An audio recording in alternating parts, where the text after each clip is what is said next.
আল্লাহ পাক যখন কোনো মানুষকে দুনিয়াতে পাঠায়, তার হায়াত, মৌত, আয়, রোজগার সমস্ত কিছু নির্ধারণ করে পাঠায়।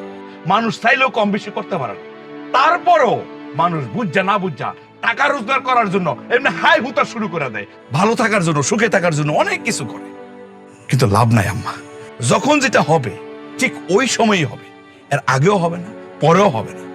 শোনো, সবুরে মেয়া ফলে এই কথাটা কেন আইছে? ধৈর্য ধারণ করার জন্য। মানুষ যদি ধৈর্য ধারণ করে অনেক কিছু করতে পারে।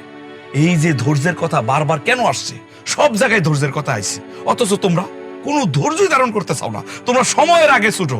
সময়ের আগে ছুটলে কি হয় বুঝতে পারতেছো? আজকে টের পাইছো না? পাইছো তুমি? কত আজকে যদি ধীর সুস্থে সবকিছু করতা, তাহলে কি এই বিপদে পড়তা না? পুত্রে, হ্যাঁ, তোর ভাষণ শেষ হয়েছে, কান্ডা করে জিজি করতেছে, করো যায়। এই যে এই যে এত কিছু বললাম, এত কিছু উদাহরণ দিলাম, তাতেও কি একটু ধৈর্য বাড়লো না তোমার?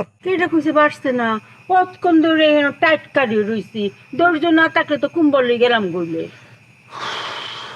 আল্লাহ আল্লাহ।